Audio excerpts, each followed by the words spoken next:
ନମସ୍କାର। ଆଜି ମଙ୍ଗଳବାର ଜାନୁଆରୀ 6 ତାରିଖର ଶୁଣିବା ରାଶିଫଳ। ମେଷ, ଚତୁର୍ଥ କେନ୍ଦ୍ରରେ ଚନ୍ଦ୍ର ପାରିବାରିକ ଶାନ୍ତି ଏବଂ ସମସ୍ୟାମୁକ୍ତ କର୍ମକ୍ଷେତ୍ର ଯୋଗୁଁ ଖୁସି ରହିବେ। ବ୍ୟବସାୟ, ପରିବହନ, ପ୍ରଶାସନ ଓ ଚଳଚ୍ଚିତ୍ର କ୍ଷେତ୍ରରେ ଶୁଭଫଳ ପାଇବେ। ଯାନ୍ତ୍ରିକ ମରାମତି ଓ ନିର୍ମାଣ କାର୍ଯ୍ୟରେ ପ୍ରତିବନ୍ଧକ ରହିପାରେ। ସନ୍ତାନଙ୍କ ସ୍ୱାସ୍ଥ୍ୟହାନି ଦୁଶ୍ଚିନ୍ତାର କାରଣ ହେବ।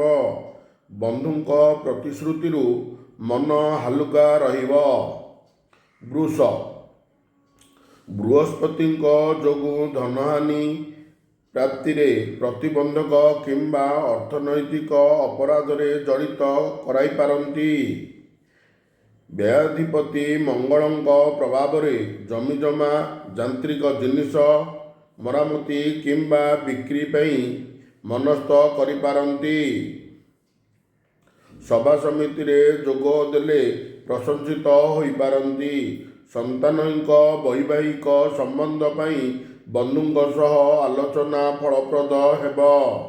ମିଥୁନ, ଆଜିର ସପ୍ତମ କେନ୍ଦ୍ରସ୍ଥ ଗ୍ରହ ଯୋଗ ଏକାଧିକ କାମରେ ପ୍ରବେଶ କରାଇପାରେ। ବିବାଦୀୟ ଘଟଣାରେ କିମ୍ବା ପ୍ରତିଦ୍ୱନ୍ଦ୍ୱିତା ଏବଂ ପ୍ରତିଯୋଗିତାରେ ସଫଳତା ପାଇବା କଷ୍ଟପ୍ରଦ ହେବ। ଅର୍ଥ କାରବାରରେ ଜଟିଳତାକୁ ଦୂରେଇବାରେ ସମର୍ଥ ହୋଇପାରନ୍ତି। ଘର ମାଲିକଙ୍କ ସହ ଘର ଭଡ଼ାକୁ କେନ୍ଦ୍ର କରି ବିତର୍କର ସମ୍ମୁଖୀନ ହେବାକୁ ପଡ଼ିପାରେ। କର୍କଟ, ସ୍ୱଗୃହୀ ଚନ୍ଦ୍ରଙ୍କ ପ୍ରଭାବରେ ସ୍ୱାସ୍ଥ୍ୟ ନିୟନ୍ତ୍ରିତ ରହିବ ଏବଂ ଯାତ୍ରା ବାଣିଜ୍ୟରେ ଅନୁକୂଳ ପରିବେଶ ସୃଷ୍ଟି ହେବ। ସମ୍ପର୍କ ଯୋଡ଼ିବା ଚେଷ୍ଟା ନିରର୍ଥକ ହେବ ନାହିଁ। କର୍ମକ୍ଷେତ୍ର, ପରିବାରର ଓ ଅଭିଳାଷିତ ଦ୍ରବ୍ୟ ପ୍ରାପ୍ତିରେ ସମସ୍ୟାର ସମ୍ମୁଖୀନ ହେବେ। ରାହୁଙ୍କ ପ୍ରଭାବରେ ବନ୍ଧୁଙ୍କ ସହ ଅଶାନ୍ତ ପରିସ୍ଥିତି ସୃଷ୍ଟି ହୋଇପାରେ। ସିଂହ, ଲାଭ ଭାବକୁ ଏକାଧିକ ଗ୍ରହ ଦେଖୁଥିବା ସ୍ଥଗିତ ରହିବ। ପାଉନଥିବା ଅର୍ଥ ବନ୍ଧୁଙ୍କ ସାକ୍ଷାତ ଆଜି ପାଇପାରିବେ। ମନ ବୁଝିଲା ଭଳି କଥା କହି ସମ୍ପର୍କ ଯୋଡ଼ିବାରେ ସମର୍ଥ ହେବେ। ସାହିତ୍ୟ, ସାମ୍ବାଦିକତା ଆଦିରେ ପ୍ରଶଂସା ପାଇବେ। ପାରିବାରିକ ସମସ୍ୟା ସୁଧାରିବାରେ ବନ୍ଧୁଙ୍କ ସହ ଆଲୋଚନା ଫଳପ୍ରଦ ହେବ। କନ୍ୟା, କର୍ମକ୍ଷେତ୍ରକୁ ଏକାଧିକ ଗ୍ରହ ଦେଖୁଥିବାରୁ କର୍ମଜଞ୍ଜାଳ ବୃଦ୍ଧି ପାଇବ। ଅଷ୍ଟମାଧିପତି ପ୍ରଭାବରେ ପ୍ରତିବନ୍ଧକ ପଛରୁ ଗୋଡ଼ ଟାଣିପାରେ। ପ୍ରବଳ ଧୈର୍ଯ୍ୟ ସାଙ୍ଗକୁ ଅବହେଳିତ ମନୋଭାବ ସମସ୍ୟା ସମାଧାନରେ ସଫଳତା ହେବ। ଚନ୍ଦ୍ରଙ୍କ ପ୍ରତି ମଙ୍ଗଳଙ୍କ ଦୃଷ୍ଟିରୁ କଠୋର କଥା କହି ବନ୍ଧୁମାନଙ୍କ ରୋଷରେ ଶିକାର ହୋଇପାରନ୍ତି। ତୁଳା, ଭାଗ୍ୟସ୍ଥାନ ପ୍ରତି ଗ୍ରହ ସମ୍ପର୍କ ଜନିତ ସାମଗ୍ରିକ ଦୃଷ୍ଟିକୋଣରୁ ଦିନଟି ଭଲରେ ଅତିବାହିତ ହେବ। ଭାଇ, ବନ୍ଧୁ, ପଡ଼ୋଶୀଙ୍କ ସହ ସମ୍ପର୍କ ଗଡ଼ବଡ଼ ହୋଇପାରେ। ଟଙ୍କା ଫେରସ୍ତର ପ୍ରତିଶ୍ରୁତି ଦେଇଥିବା ଲୋକଟି ବିଭିନ୍ନ ଆଳରେ ନାସ୍ତିବାଣୀ ଶୁଣାଇପାରେ। ପାରିବାରିକ ସମସ୍ୟାର ସରଳ ସମାଧାନ କରିବାରେ ସମର୍ଥ ହେବେ। ବିଛା, ଗୁରୁଙ୍କ ଦୃଷ୍ଟିକୋଣରୁ ଆର୍ଥିକ ଉନ୍ନତି ସାଙ୍ଗକୁ ନୂତନ ବନ୍ଧୁ ସମ୍ପର୍କ ଏବଂ ସନ୍ତାନ ହେତୁକୁ ଗୌରବାନ୍ୱିତ ହୋଇପାରନ୍ତି। ରାହୁଙ୍କ ସ୍ଥିତି ପ୍ରଭାବରେ ପାରିବାରିକ ଜୀବନରେ ସମସ୍ୟା ଆଶଙ୍କା ରହିଛି।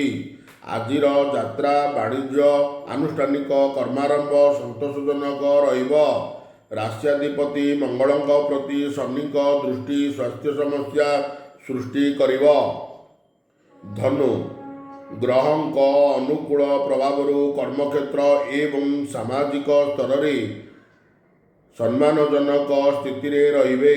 ପାପଗ୍ରହ ପ୍ରଭାବ ମୁକ୍ତ ଚନ୍ଦ୍ର ଶାରୀରିକ ଓ ମାନସିକ ସ୍ଥିତିକୁ ସୁସ୍ଥ ରଖିବ।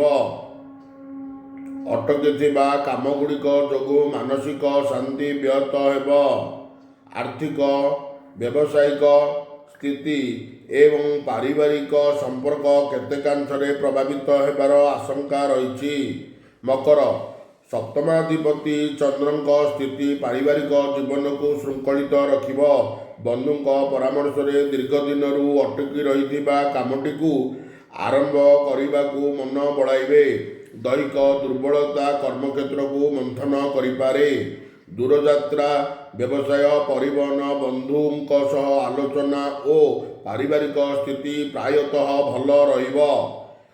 କୁମ୍ଭ, ବୃହସ୍ପତିଙ୍କ ପ୍ରଭାବ ଉନ୍ନତ ଚିନ୍ତା ଓ ଗଠନମୂଳକ ଚିନ୍ତାର ଯୁକ୍ତ କଲେ ମଧ୍ୟ ରାହୁ ବ୍ୟତିକ୍ରମ ସୃଷ୍ଟି କରାଇପାରନ୍ତି।